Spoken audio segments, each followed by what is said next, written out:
All right. Well, welcome to episode 14 of the Brandon Robertson Soul Hour. And I am joined with my special guest, who is this gentleman here is wow. I consider you're part of you're like that Jackson 5 legacy of jazz. That's how I look at you guys. You probably have heard that a zillion times, a gazillion zillion times, but I have a different approach with that, a much different approach. See, and with the difference between my guests and those guys is that my guests, him and his family, to me, they are like it's like purists. Like I've always, even after dealing with this individual, it's all purist. It's purity. You can feel they genuinely love music, and that's like something that's very rare that you come see from a family like this. And I'm speaking about the wonderful vibraphonist, the drummer, the band leader, the oh man, I can think of many different names, but I'm speaking about the one and only my brother, Mr. Jason Marsalis. Jason, how are you, man? How are you doing? I'm doing pretty good, moving forward in, the best way in these crazy times and in this circumstance. But I'm doing pretty good, and it's really funny because it was interesting. You're one of the first people, the first person I'd heard use the term purist in a good way. Because usually folks, it's actually not bad, like especially if you like music in its purest form. Right. But you have a lot of folks who see that as this bad thing. Oh yeah, those guys are just purists and they're closed-minded and they're this and that, and they're not open to different things and they're just purists and into. Of course, that made me think and redefine the word purist, because what purist is supposed to mean is those who are like music in its purest form and into the more traditional aspects of music, whether it's someone that's into, say, the music of like jazz Bach, and for them Claude Debussy is a little too out for them, so that's what purist is supposed to mean. But I think you have some that define it as, oh, you're just not open-minded into their thing, Right. because the reality is that you could, you could argue that purists, honestly, to me, purists is those who are purely into one thing. Like, you have a lot of folks that only listen to top 40 radio, and, I don't hear anybody saying that they're closed-minded to other things. And they're actually purely just into that. And they're not really interested in music before that. So that's another view that I have. So, but nonetheless, I just found it interesting. The way you'd use it in a positive way. Well, I meant that because even, I mean, just when I listen to your group, when I've listened to your brother's group, your dad's groups, like it's like you can hear like the genuine, you can hear the authenticity, but it's genuine, like it's very genuine, and that's why I feel I had to say that word purist about you, and I was hoping I was using it in the right context. I didn't want you to think like, okay, where's he going with this? And I was like, I want to make sure he understands what I mean by that. That's what I was like, the difference between those guys and then you all is that you genuinely genuinely love music. And when I first met you and being around you, I always get that impression around. I love that, which makes it sometimes, Jason, very intimidating because someone who like really loves something that much, you're like, well, they can't really love it that. No, they actually, dang. You look at yourself different. Well, in fairness, especially today, because, I think today, we as a people don't really value music in the way that we did at one time. Mm-hmm. And so, and I mean, everything from, stories that I've heard of, like ordinances that go up around various towns with people shutting music venues down, all over the place, and the fact that we don't study music as much as we did. The fact that there was a time where, this is actually kind of a funny story, because there's people that, there's the saying, the more things change, the more they stay the same. Yep. But sometimes you have some people that don't want to look at things that really are different. They try to make it like, no, it's exactly the same. But no, there's some differences. And I had a gentleman try to tell me that the TV show American Idol. Uh-huh. There was a version of American Idol back in the 1930s. I'm like, what are you talking about? Yeah, there was this radio show, and what they would do is they would get amateur singers to sing like hits of the week and so forth, and it was like a contest. See, same thing. I said, really? All right. Answer this one question. How many people had pianos in their homes back then? And that was it. Yeah. Was the end of that. You Because think that's about one huge difference is that, now folks are a lot of times giving pianos away, or they might have a piano and they can't play it. But in those days, there were thousands of piano makers around the country, thousands. Mm-hmm. And you had so many people that could play piano to the point where that's why sheet music was the form of entertainment. I mean, you had some people that would have decent piano skills and could read sheet music of the songs. Right. Now we call them standards, but the popular songs of the day. And you'd have people that could read that and sing those songs at parties. So, I mean, and that was when there was more value on music. Right. You don't value it the same way. And I always thought it was curious. You said something just now that I was very curious, like when the people, how they value music from the earlier periods and what makes it relatable. And that's something you actually did. You brought back onto the scene with your 21st century trad band. Like, and it's crazy. I want to share a story with you, Jason, real quick. I have a student who is, infatuated. He is in love with New Orleans jazz, like ragtime up until 1929. Like anything before 1929, that is his cup of tea. And I always make reference to you because I say, have you listened to Jason Marsalis' trap band? And he's like, well, yeah, but he's the only one that's doing it. And I was like, well, see, here's the thing, Jason, if you've been to one of his concerts with that group, it's a trap band, it's a trad band setup.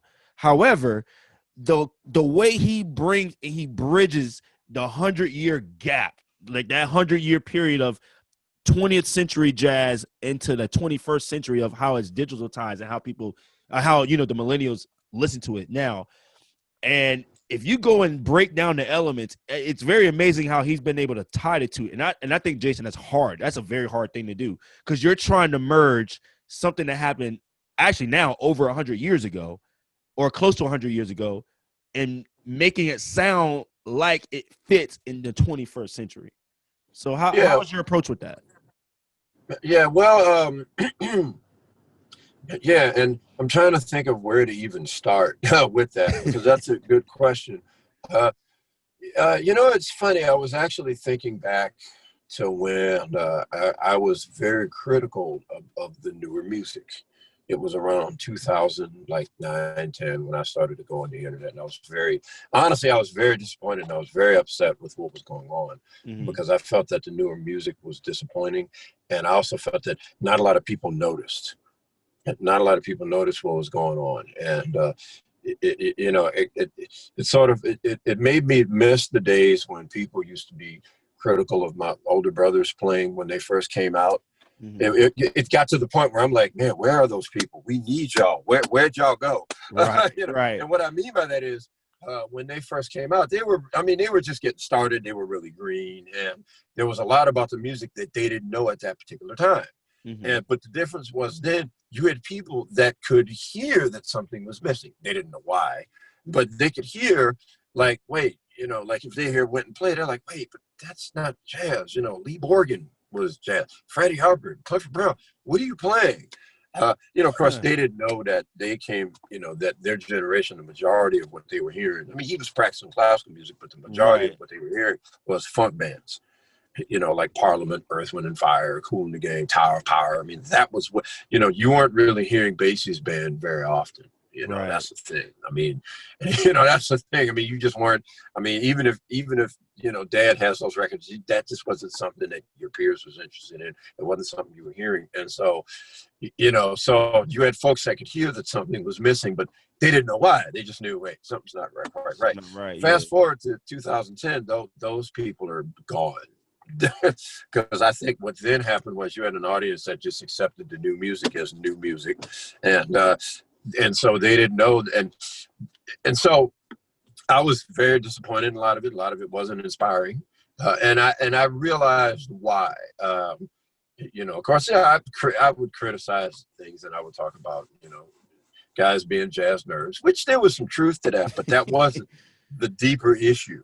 Right. The deep that scene, which I saw develop because I was in my 2000, and I saw this in New Orleans, and I think it was happening everywhere. The musicians who were playing, to be honest, and they're not going to see it this way, but to be honest, all of the music from the 20th century, in a lot of ways, they just cut off. And the scene became about them and their friends. And so all music before that didn't really matter. And so, like, for example, yeah, and that was something that I started to see happening. Like, they were into new things, but things from the past was slowly starting to become written off. Like, well, either that was old school or well, that's the old way. We don't want to be stuck in the past. We have our things we want to play. And I mean, not all of it was their fault. A lot of it was there was a type of mentorship that a lot of those musicians didn't get. Right. And so you're not in a situation where you have to play standard songs or playing with people who know those tunes. So they decided, well, that's not relevant anymore. So they were sort of into newer things, but cutting off other things. And honestly, it mirrors society. I was very fortunate as a kid, and I'll use television as a good example. When I was a kid, there were reruns from the 1950s all the way up to the 1980s. Across the 80s, it was new television, but you could see shows from the 50s, 60s, 70s. You could see all, and it would be on at any time in the day, any channel. You could see all, and what was interesting was a lot of those people were still active, had careers. Right. Like an actress like, I'm trying not to get too carried away, but I think that this all parallels music. Yeah, no, sure. Yeah, like it all parallels music. Like an actress like Sally Field, who was, I mean, she's known, but she was popular in the 80s, and I'd go on TV and there'd be these TV shows she did in the 60s. Oh, Sally Field, wow, okay. Right, that's just one example. There were many examples of that. People that were still active, and you'd see these reruns of things they did years ago. Oh, okay. But when you get to the late 90s and early 2000s, all of a sudden, and this is how television is now, what you see are newer shows. You see shows from like the 90s till now. And if you want to see reruns from before then, well, you have to go to a channel. You have to go over there because things have been compartmentalized to where if you're 12, oh, well, we have these channels for you. You're 12 years old, oh, we have this. Now, if you're 6 years old, we have this for you. It's an easy way to make money. But I'm saying that to say that I think it parallels what's going on with music now. The one story that I always tell involves my oldest daughter. This was years ago. My oldest daughter and her cousin, my niece. And so my oldest daughter actually, she's interesting because she's actually into like 80s movies and television. So the horror films and stuff. Right? Yeah. Actually, not really horror, but films like 16 Candles. The Breakfast Club. So, yes. That was definitely those 80s movies. Yeah, and she's 15. Anyway, but but she had gotten exposed to older things, like for instance, for cartoons, I had exposed her to Inspector Gadget. My wife exposed her to Jim and the Holograms. And that was one of those cartoons that I didn't see when I was a kid. It just didn't happen. But I see it now, and I'm thinking, anyone notice that this cartoon is about the music industry? Oh, wow. No, I don't think so. No. Yeah, it's deep. I mean, if you're a kid, you don't know that. Right. But the adult in me is like, this is music industry stuff that you're getting into. But anyhow, I bring that cartoon up because one day her niece and her, she said, yeah, why don't we watch this cartoon, Jim and the Holograms? And so he puts it on, and after a while, my niece says, I can't watch this. This is weird. This is, I can't. And I thought, that's interesting. But what I realized was, see, that cartoon was old. It was old and it wasn't. And if you get conditioned to watching a channel like the Disney Channel, which is not what the Disney Channel used to be when I was a kid. And when I was a kid, yep. I mean, when I was a kid, they were showing like big bands at Disneyland. You could see the Lionel Hampton Band, and they would have it on prime time Thursday night, and then you could see it on Saturday afternoons in a rerun. Yes, that happened. You really? Go to YouTube right now and look up big bands at Disneyland right now on YouTube. That came on the Disney Channel when I was young. Okay, so yeah, I didn't know that. That's hip. Yeah, I didn't know that. So, I mean, they used to be wide, but that's what I'm saying. All this stuff is just on. So, but now it's very compartmentalized to where if you see Disney now, all you see is new shows, and that's it. Just new shows, new cartoons, nothing else. So I think for her to see something that was from the 80s was shocking. It was a shock to the system, shock to the senses, and she says, I can't watch this. No, this is weird. I turn it off. And I think the same thing happens with music now. I think that the people playing have gotten conditioned to newer music, and so when they hear something that's older, it's a shock to the senses, and they can't deal with it, and they're just like, turn, I can't listen to this, turn it off. And it's sad because, I mean, there's great music to be learned from that. But, I mean, there's a lot of stories of somebody was teaching a class. You know, in fact, it was my good friend, David Potter, who was also from Florida State University alumni, you know, played drums with me. And yeah, he was teaching a class, and he puts on a record. And then the student is like, oh, man, turn that off, man. That's got horns. Man, I can't, no, man, I can't. The album was from the Ohio Players. What? Yes. Okay, yeah, this is where we are now. Yeah, you should have failed that kid. I once jokingly, at some point, I once jokingly said, because when I was in high school in the 90s, reflecting on it, I started noticing that because I was actually checking out music like that, you know, like Ohio Players in Parliament. Sometimes I'd hear about it. I remember hearing it once with my brothers and was like, man, what is that? It's Ohio Players. Oh, wait, I remember seeing some Ohio Players vinyl around the house that I never played, but I probably should. But anyway, but the thing is, I later realized that wasn't music that was popular when I was in high school.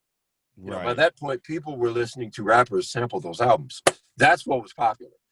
You know, whether it was, you know, like whether it's people like Snoop Doggy Dogg or Tupac or Biggie Smalls or like the rap guy or rap groups, NWA, Public Enemy. That's what was popular. But Ohio Players, and I jokingly told somebody like, man, Ohio Players might as well have been Jello Roll Morton and the Hot Peppers. You know, might as well. It's all old music, and so that's where we are now, where something like Ohio Players is old. To some people, they're like so that might as well be the King Oliver Creole Jazz Band. You know. Let me ask you something though, Jason. So anyway, I was just to wrap all that up. I went on a bit. I'm saying that I think that the musicians now, that's what's happened. It becomes about the new things, and they exclude music. And I'm not even talking about genre. It's like the guy that listens to Radiohead, but they're not checking out Jimi Hendrix or Stevie Wonder.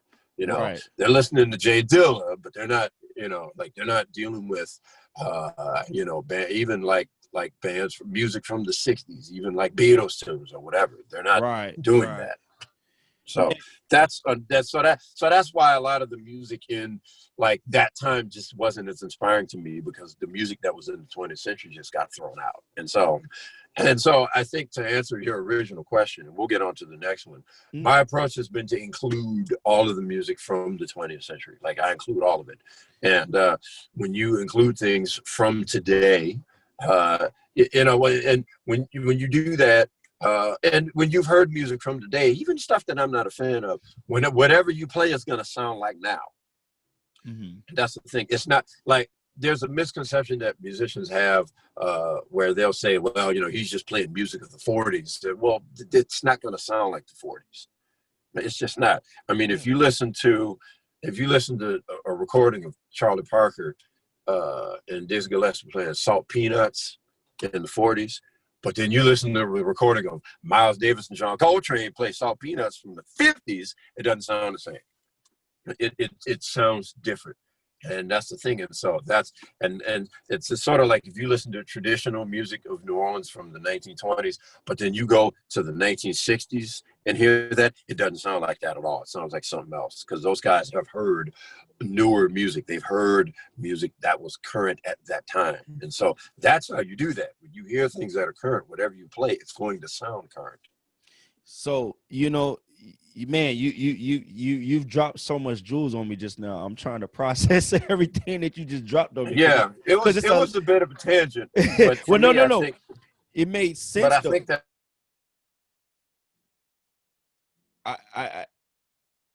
it made perfect. Oh, hold on, speeding up. Okay, yeah, it made like perfect sense to me, because, you know, the way I look at it is, I tell in my music appreciation class, I tell my students, I say, guys, in order to be understood, you must learn how to understand something. You know, you got to understand how someone thinks in order for them to understand why you process the way you're perceiving whatever it is that they're presenting to you. So when it comes to musicians, people have a dislike for country music because of maybe like the intervallic rhyme scheme, or the content, or because it's so, what you guys call it, square, and like, oh, it ain't got no 808s or nothing hitting. But then I think about, like, you made a good point, Jason, which was, you know, everybody calls it old music, but then here's a perfect example. This is a better example. I took Kendrick Lamar's unmastered album he put out in 2015. And I don't know if you knew, but there's a track on there that Kendrick Lamar sampled. Like, he had to pay a hefty fee for this, but he deliberately took the melody of Nardis and he's rapping over. He rapped over, and Thundercat is playing the bass line. Thundercat's playing the bass line. And when you hear the harmony in the back, you can hear Miles playing the trumpet. You can hear him playing the melody. And Kendrick is rapping over it. So I pull that song up in my class and I say, guys, y'all over here saying, y'all know who Miles Davis is, right? They're like, yeah, he's that guy that played trumpet, right? And I was like, okay, y'all at least know he plays trumpet. So I'm like, would you consider his music old? They're like, well, yeah, it's from like back in, I don't even know when his music came out, right? So then I said, that's okay. Hilarious. So I said, okay, Miles's prime. Let me tell you guys when Miles's prime was. So he had his biggest prime towards the late 50s. However, what if I told you that he also had another prime in his career in the 80s, right before he passed away? And did you also, what if I told you that Miles took a popular song at that time frame, which was Michael Jackson's Human Nature, and did his rendition of it?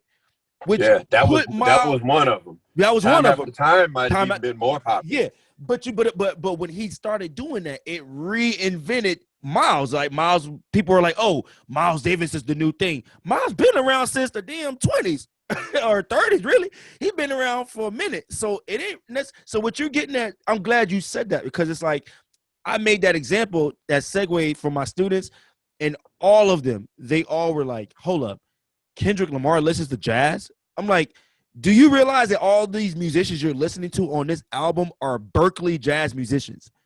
All these guys went to school together.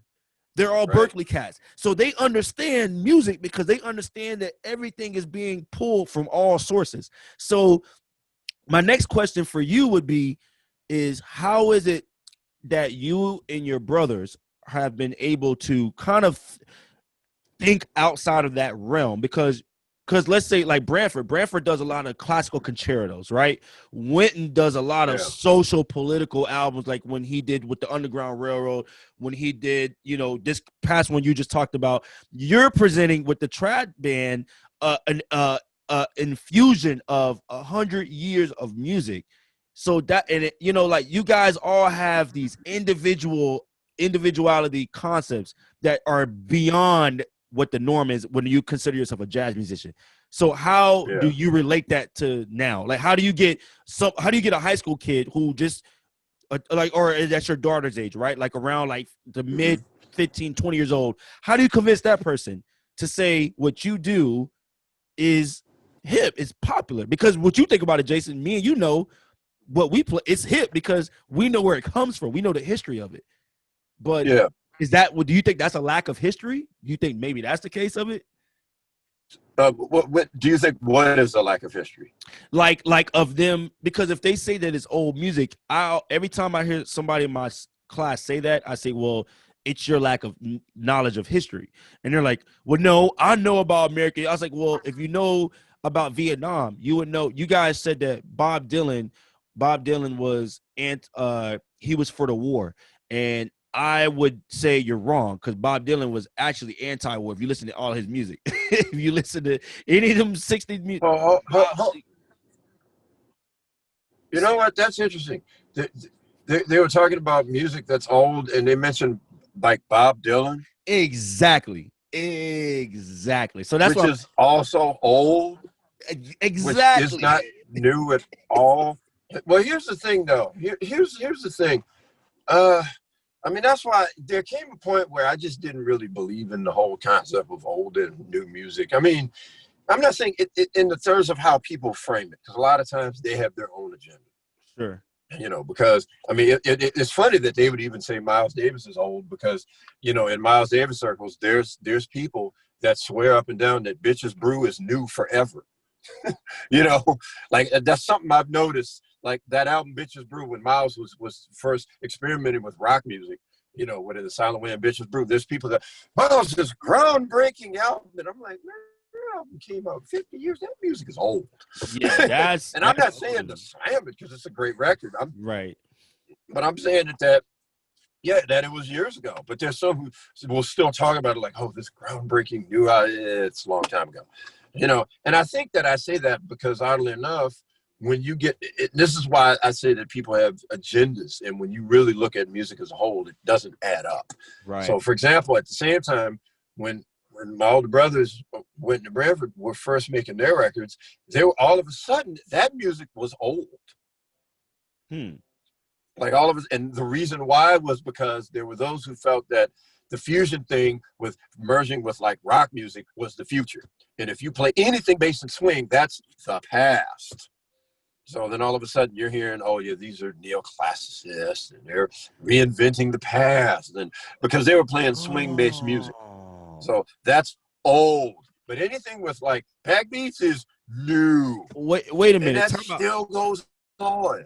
Time out for a second, Jason. You said something because I clarify this for me real quick, Jason. Clarify this. Did they try to categorize Witten as a neoclassicism artist when he came out with Black Codes? Because I've heard that when you said that, I remember there's like classifications of eras of jazz. Like there's articles and people, you know, historians that put these eras. And when they mention neoclassical, which would be the 80s, which would be the resurface of classical jazz music, they mentioned your brother. And when you said that just now, was that a thing? Because I've never heard that before until I researched that.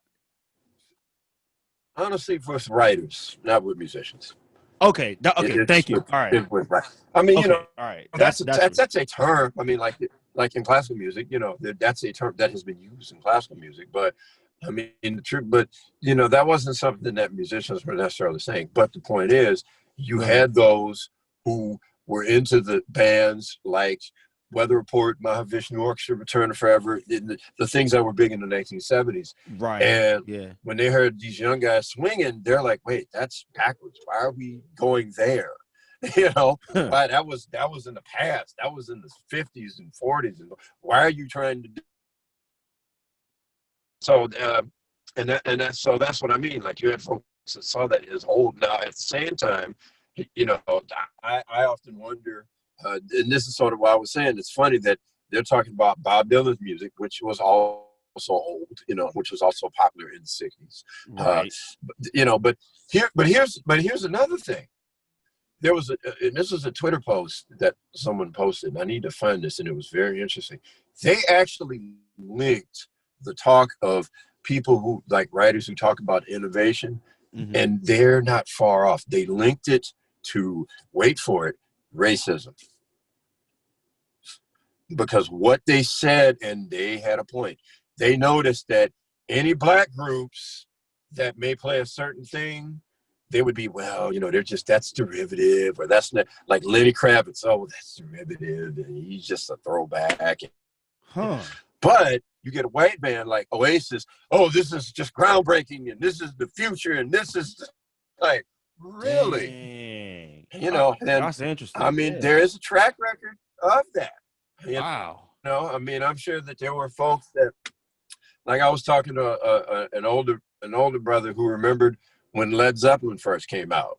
Great band, but he heard it and he's thinking, "Oh, this is amplified blues." Okay, you know. But you had those people like, "Oh, this is the new sound and the new band. This is the new," and some are like, "Man, this is amplified blues." Yeah, okay. So, Right. I think that, but all I'm saying is that you have these agendas that folks have, but it just doesn't, for me, it just never really adds up, because after a while, I'm like, well, what happened with the music? Right. Honestly, those who say something old, they're saying it really to dismiss it. In a lot of cases, that's what they're doing. That's their way of just, I don't want to hear that. That's old. I mean, here's one other thing that I've thought about, because it's something that I've seen. Somebody asked, and I need to respond to him, about music celebrating dead people. Oh, Like, like is when any somebody music other passes. than like jazz and classical music? Yeah. Yeah. Yeah, celebrate dead people. And I've heard that, it was just celebrating dead people. Now, here's the problem that you're going to have with that, I mean, I can see their point. I think that with popular music, I think with popular music, I don't think it's a good idea to just continue to just move on, and then not acknowledge the past, because that's pretty much why a lot of the music isn't that great, honestly, because you just get caught up in trends, and then the things that made the music great you forget about. But here's the thing, though, is that we're at a point now where even in that genre, you do have folks that are dead that are being celebrated. So it's sort of like the question, this is just something to think about. Like there's some that might say, oh yeah, they're just celebrating dead people. Well, you know who else is dead? Jay Dilla. And he was We're gonna have dope. that conversation. Like Right. the students are like worshiping Jay Dilla, and we're gonna talk about he's dead too. Now we're gonna disqualify his music now. Right. Is that where we're going with this? Michael Jackson's dead. We're going to disqualify that. Is that old? Because we're not going to celebrate him. Let me just see. You see the point. I see. Yeah. No, I'm with you. And you have people that were popular like now. Like oh man, I mean, you had I can't remember his name. A guy that was a rapper like died last year. Juice WRLD.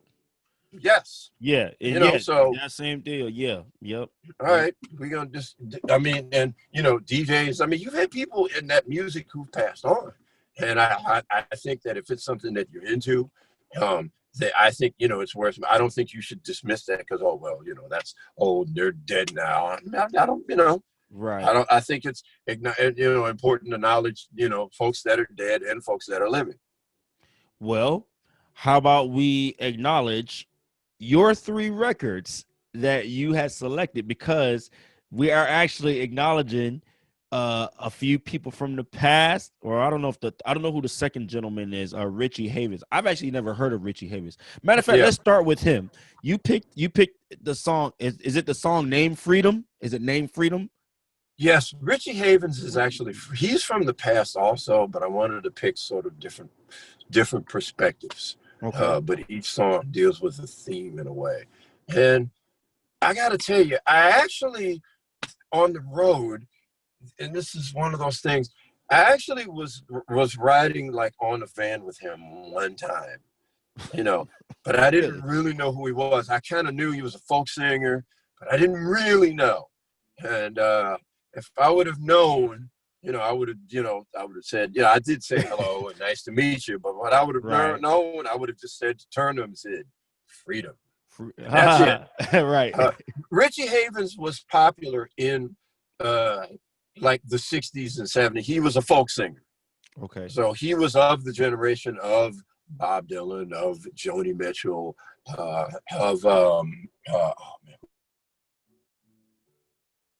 But so anyway, this song that I picked was from Woodstock.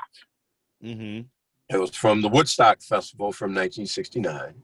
And they had a folk day, and they had, I think, a rock day. Anyway, like different days. So the story was this, and this probably was maybe the second most famous moment from that concert. Number one, obviously, being Jimi Hendrix playing the national anthem, which was crazy.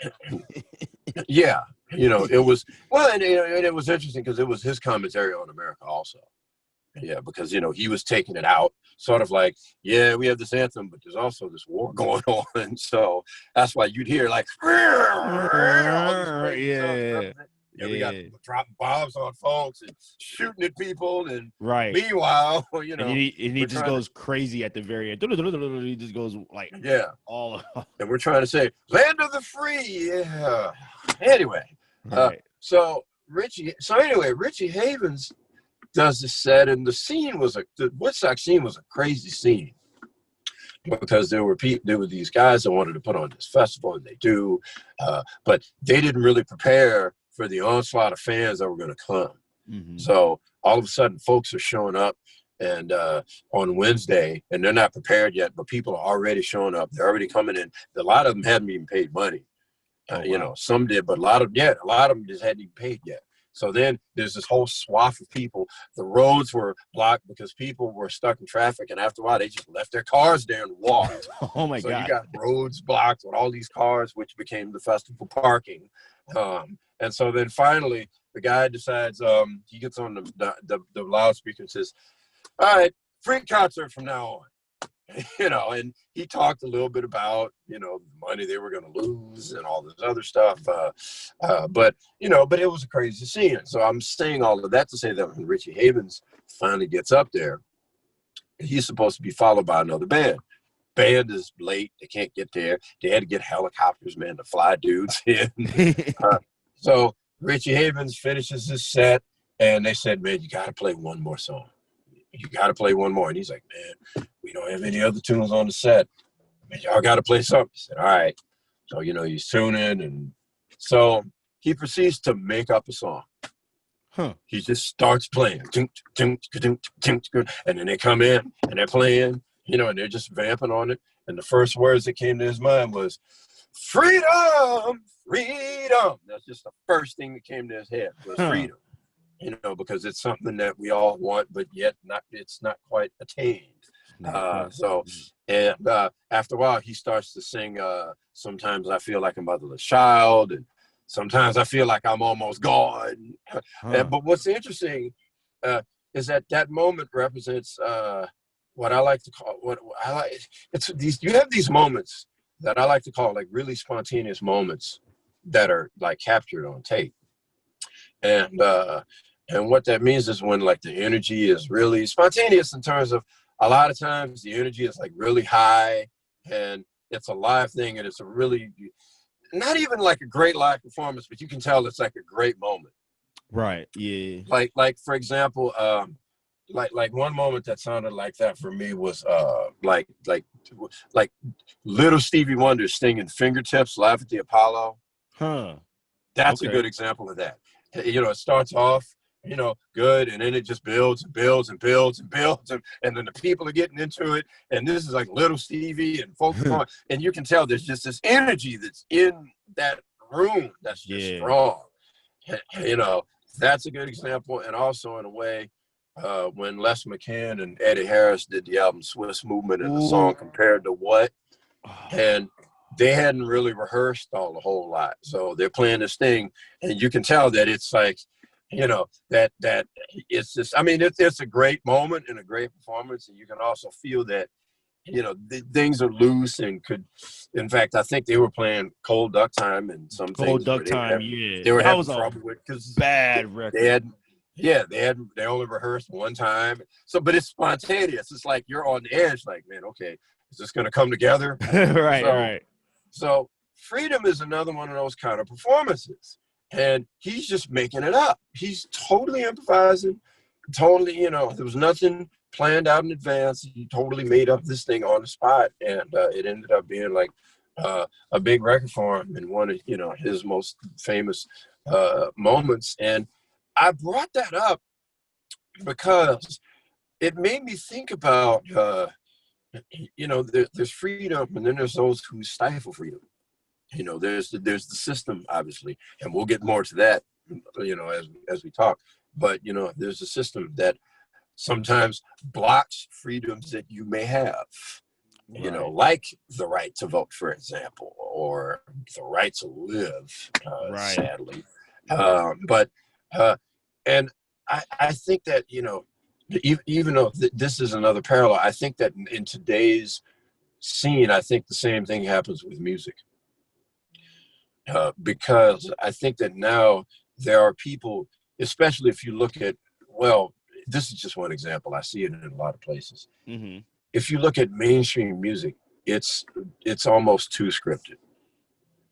It's almost to the point where, now anybody that's like a young person that sings, they're assigned songs. Here, you're going to sing this, and it's the same. And it's like the same music that, it's like they're assigned songs. And, nowadays it's like the same 5 people, that are producing, that are writing, and, you're sort of like stifling creativity. And so you get these, and then I've even heard different stories about if a person asked them, well, a person was on the road with a band. This is in recent years. And Right. they were told, do not come to us with any of your songs. Just don't do it. We got it. Yeah, they made it clear, like, no, we're in charge here. You ain't, don't come to us with nothing.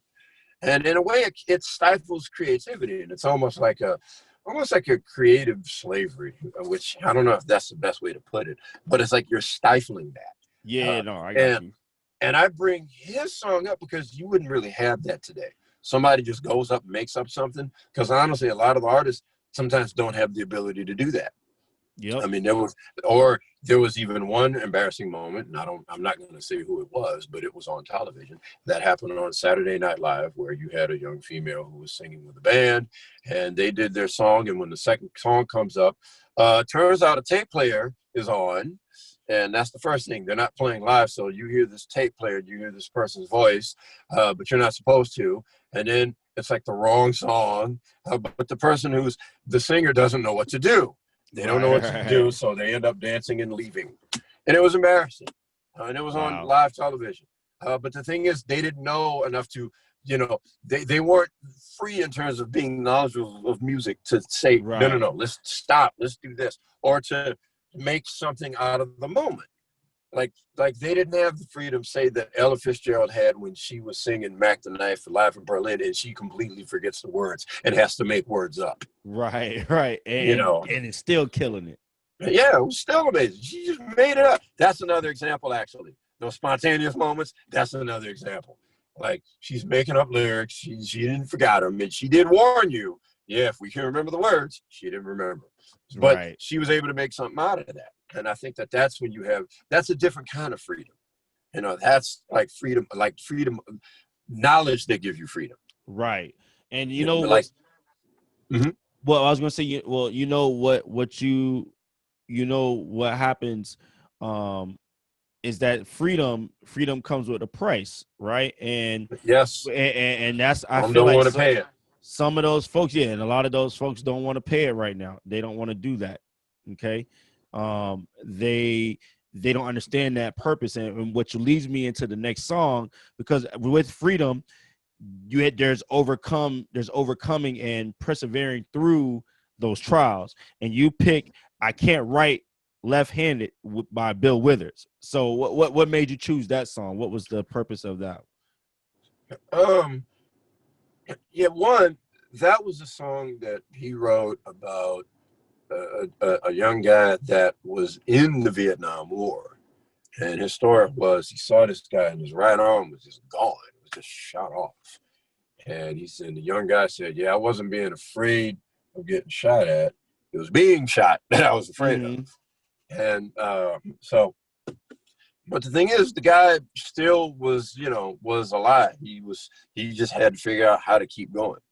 And that was a symbol of, he can't write left-handed, but he's got to figure out something. And I think it reminds us that you know, there's always somebody who's got it tougher. You know, that's the thing. And I think that you just keep going, and that's perseverance. There's Right. always somebody that has things worse. There's always somebody that has, but it's just, what are you going to do with that situation? Right. You know, in fact, you know, on a side note, it's somewhat related. I wanted to acknowledge the virtual background that I selected of Mr. Chadwick Boseman, who just Yeah. passed away. Man, I was crazy And as that. yeah, it was. I think that it was really devastating to a lot of people. And I think that it was devastating because, interestingly enough, he was someone who played uh, a lot of leading roles of important men. I mean, his most important was T'Challa from Black Panther. Right. But, you know, the fact that he played the role of James Brown from Get On Up, the role of Thurgood Marshall. Thurgood Marshall, Yep. and Jackie Robinson. Robinson. I Yep. mean, these are like Black people that have done groundbreaking things in America. And you have this one guy who's playing these roles. And I think that what's deep is, and this wasn't known, was the fact that he was battling colon cancer while doing this. That So I is think that, crazy. I mean, that's the ultimate of strength, I think. You know, you're playing these roles, and yet he's going through serious problems. I mean, like serious health, but he persevered. He persevered. And so that's the thing. I mean, there's always somebody that has it, that's, you know, has it either worse off or has things even harder. But it's, Right. what is it that you're going to do? You know, what is it you have to do to just to That's keep right. things going forward? That's right. And you know, when I was talking to my wife about this the other night. I told her, I said, you know, it's funny how this year alone in 2020, it seems like all of our heroes have just been taken from us, man. And it's happened like Yeah. in such ways that are just not right. Like it's hard to accept it. And I just kept thinking to myself, like, dang, like, oh, like you can't already break our spirit any more than what you've already done this year with the lives that we've already lost in 2020. Like to start the whole year off with Kobe, like that, right? Like if it was anybody else that you could have not did that, you started off with Kobe, Yeah. that messed the whole not Black community, that messed everybody up. Like nobody could not wrap their mind around that, you know. Yeah. And what's deep is that there was a warning on the front page of the USA Today, Uh-huh. you know, that had like a warning of things to come that was easy to miss because Kobe Bryant's death was so big. Meanwhile, on the left side was 15 confirmed cases of COVID-19. Like that was like, but not a lot of folks are thinking about it. I mean, you know, Right. because it's like, you know, nobody really knew it was going to blow up into the thing, but that was on the left side of that page. You know, it was a Dang. big thing about Kobe Bryant. And then, you know, it's like this thing about the coronavirus, you know, that was here. But that was huge. I mean, oddly enough, I found out from my oldest daughter, you know, and I and it was and I don't and it was, well, it was a sense that she wasn't as familiar with Kobe Bryant. I mean, he was playing before she was born, but I was just stunned just when I heard that. I'm like, what are you talking about? Oh, I ain't even Like, believe it. I thought it was fake news. I thought it right? was Like, fake. are you serious? This happened? What? And so it was. Yeah, it was. That was a very serious loss. There's no doubt about that. And unfortunately, we've had a lot of them this year. And you know, with that, you know, with death, there Mm-hmm. comes life. And Yeah. you know, with life, you chose a very interesting tune by Max Roach. What is I've never heard of this tune before. Like this is Yeah. you stomped me on this. This was the first time I've been stomped on the show. I was like, I've never heard this tune before. Yeah. Mendacity. Yes. Well, the thing is, it's from an album called Percussion Bittersweet. And it was an album Max Roach did in 1961. And you had, let's see, who was on that album? It was Eric Dolphy, Booker Who? Little. Woo! Clifford Jordan. Ooh. I want to say it was Mal Waldron, and damn, I forget who was playing bass. Ooh, that's a heavy record. Art Davis, I think. Anyway, Okay. and so there's a few tunes that Abby Lincoln sings on because they had been doing collaborations at that time. They were dating, and they ended up marrying. I don't know the exact years, but they were together during that time. And so this was, I think it may have even been a prelude to what ended up happening with the album Freedom Now Suite. Right. Which deals a lot with just what, you know, what they were just dealing with. Yeah, just dealing with civil rights and just being Black in America and just, you know, what they had to go through at that time. So, but mendacity was interesting, which mendacity just means lies. And so it's interesting because that's a classic example of more things change, more things stay, the more that they stay the same. You know, because I listened to the lyrics and, you know, she says, mendacity is what makes the world go round. And they mentioned, you know, if you have the politician who's straight and narrow, the one who wins is the one who lies the most. And I'll say, heavy. Which year was this again? Wow. And that's so relevant to now. That's what we did. Exactly. That's what I'm saying. Like, yeah, that's crazy. We just go through that. Wow. Or one who lies the most, which is, no, they both lie the same. No, I think that one lies a little more. A little more. And look who wins. And also, and that, and there was you know, they also mentioned, you know, the right to vote. We have it, but if you try, you might be swinging from the treetops.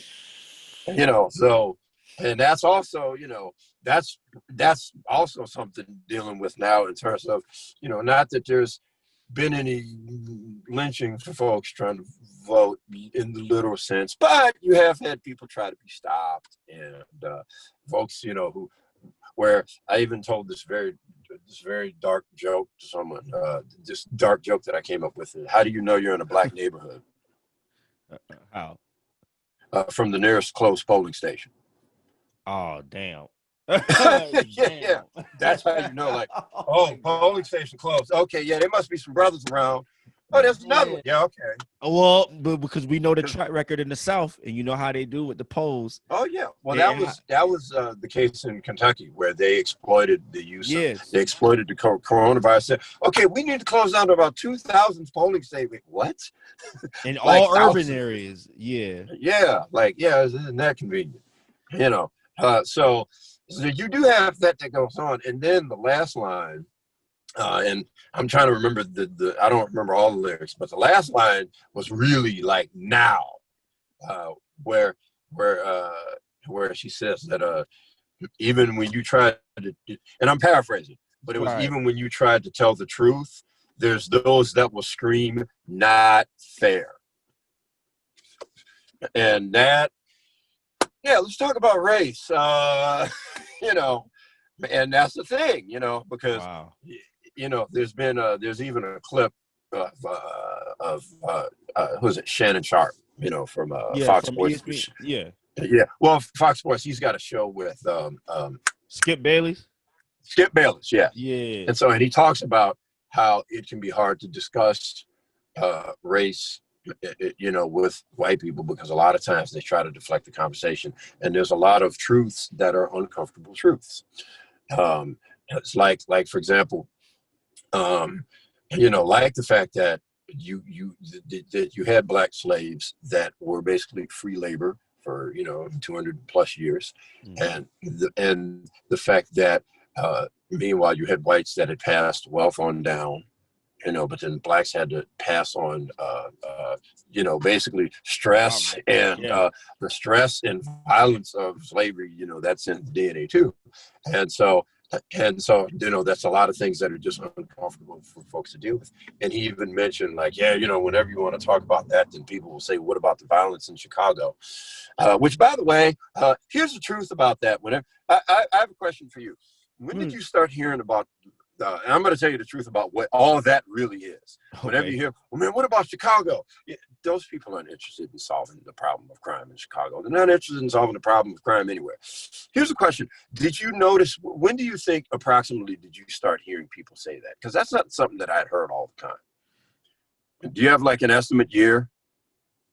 You know, I'd say right after Obama was elected. Like that's when Yeah. I Now, where started was Barack Obama senator? in Illinois. Bingo. That's all it Yeah, is. That's all right. you need to know. When they start talking about Chicago, it's just a way to attack Barack Obama. I mean, it's not Ah, about having legitimate conversations about policies of things that you agreed or things you disagreed with, things you liked, man. things you didn't like, because I think that those things are legitimate. I think there were some things that were good that Barack Obama did. I think there's some things that were not so great as president. And I think those are legitimate conversations. But whenever you hear, what about the crime in Chicago? That's just a way to attack Barack Obama. That's all it is. It is not a legitimate conversation about how do we deal with crime. Damn. That's it. That's So it's all. He was a senator in Illinois. That's all it is. That's it. and he ain't take it. It's kind of like go back to the comment what you were saying about the writers. How when I asked you the question about did they try to label or categorize your brother in a specific era because of what he came out and what he presented based off of the contents of what was happening in that time period, coming from this hardcore transition out of funk electronic music into more synthesized music in the 80s to this bang bang bang bang bang bang bang bang bang bang bang. Yeah.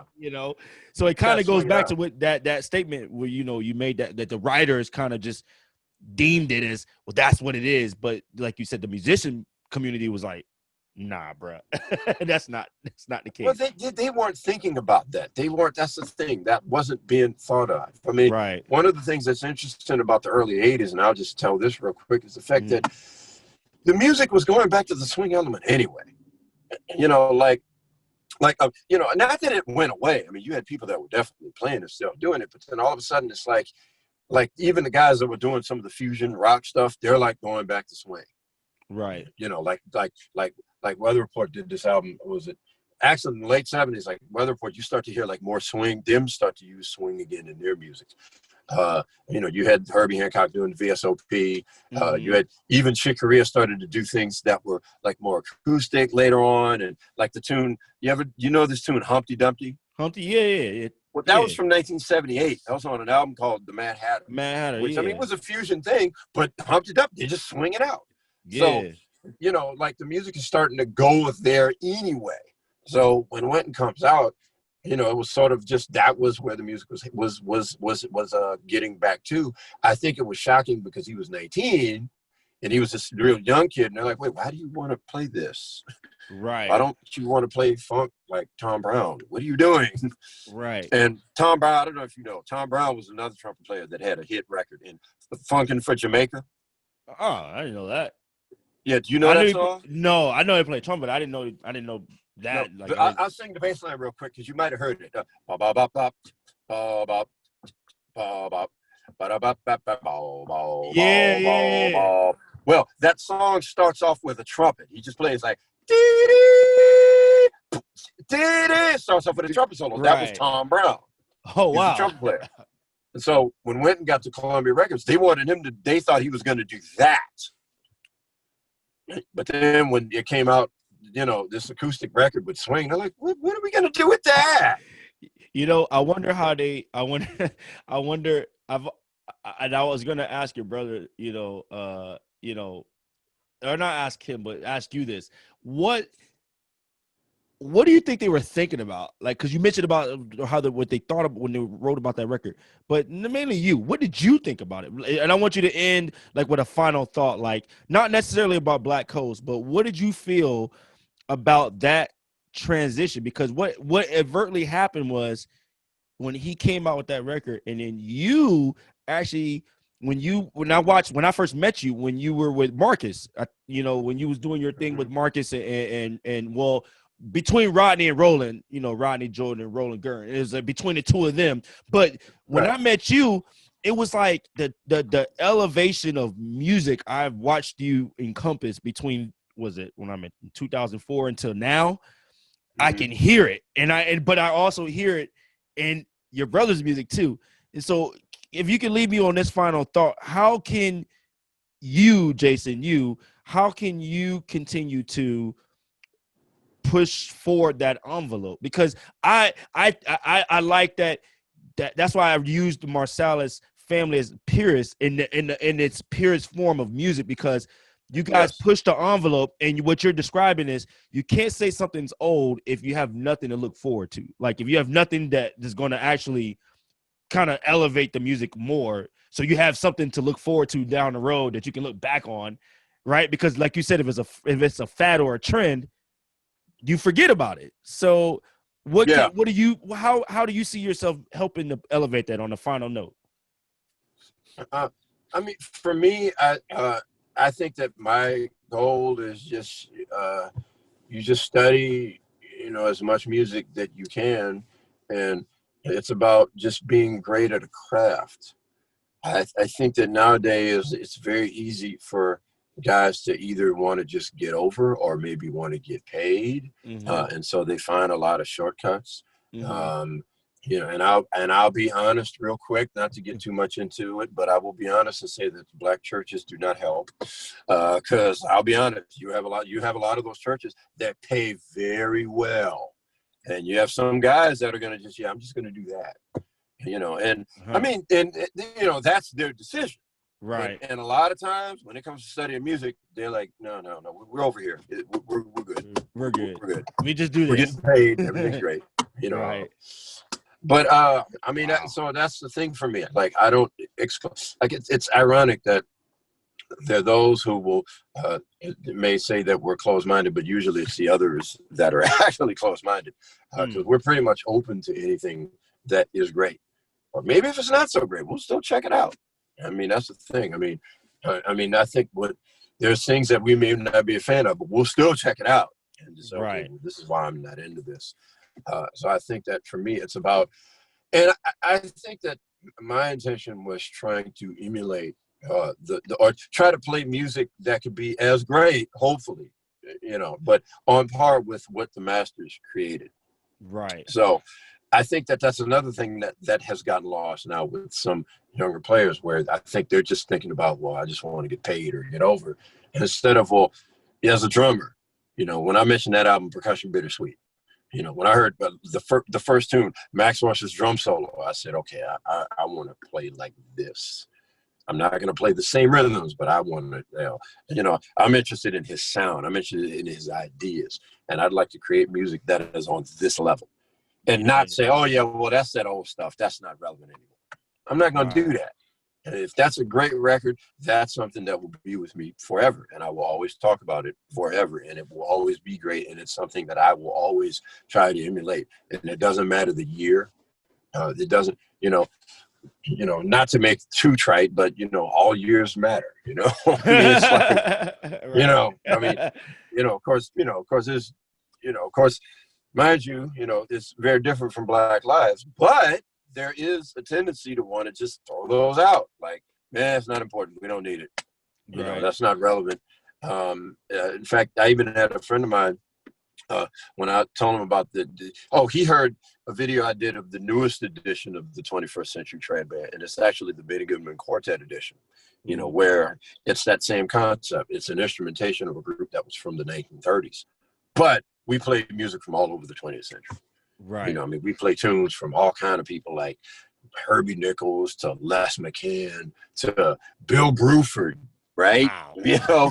Cat who played rock drums with Yes and King Crimson and had his own band, Bruford. Well, there's a tune he did, and I thought, oh, this will work. So I don't care. Like, the years don't matter. If it's great, I'll use it. Yeah, and I think that's sort of how I'll approach it. It doesn't matter the year. It's not, well, it just, was it great? That's all I'm interested in. And, the year of it doesn't really matter. If it's old or new, was it great? And is it something I can use? Then yes.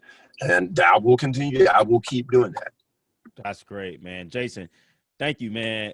Thank you so much, man, for that. That's a great way to end and wrap up this segment, man. You've not only dropped a bunch of jewels, but I think it was important for the audience and the viewers to know that, nothing is considered old. You got to know where you come from. You got to know your history, and you wrapped it up perfectly. So, man, thank you so much. Everybody who's watching, who's watching this, please make sure you follow Jason Marsalis on his social media, on Instagram, on Facebook. Please also visit his website, www.jasonmarsalis.com. Is your I know you came out with the record Melody Reimagined. Is that your latest record, or did you come out with something newer? You know what? There's a newer one. It's funny. There's, and I'll mention this real quick. The newest one is actually called Live.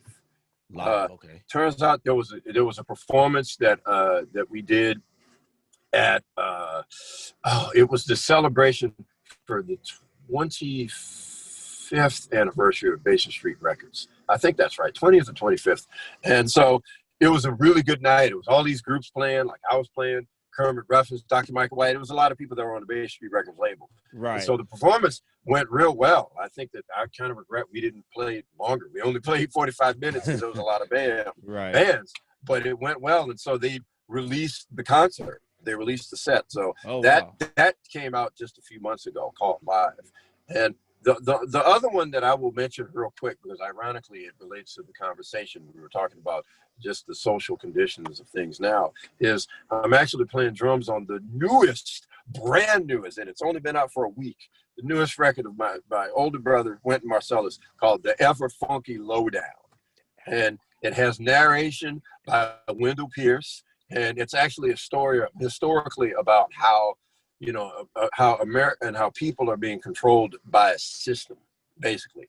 And it's actually nonpartisan. It's not even like black versus white. It's more what has happened historically and how the different steps of how people have been taken advantage of through the system. Right. And a lot of times that's for those in charge of the system, basically, to make more money. And so the story is about how is it that we overcome that? What is it that we can do to make things better? What is it that we can better realize to make the situation better? And he wrote it 2 years ago. It was relevant then. It's damn sure relevant right now. But that's brand new. And I just wanted to mention that because it definitely relates to what's going on, like right now as we speak. So those are the two recordings I wanted to mention. But my latest is called Live, and it came out just a few months ago. Well, make sure everybody, y'all pick up those records. Y'all support my brother. Man, Jason, thank you so much, man, because you've not only been like a huge influence on me, but it's great that like you're one of my heroes. I want to tell you that because I realize that people don't get a chance to say these things to their favorite musicians. And you've always like looked out, and you've always given me great advice. You've never like tried to belittle me when I was trying to come up at FSU, and I was just sorry, but thank you, man. I just want to personally just thank you for always encouraging me and pushing me. And when you came to my university to work with my students, they still talking about that.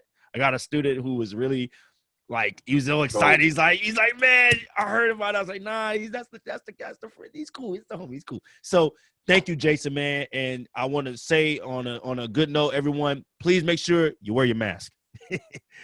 All right. Take care. Yes. Jason, man. Take care, man. Tell your family hello for me.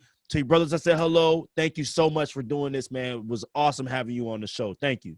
Thank you. Thanks, Brandon. All right, boss. Take care.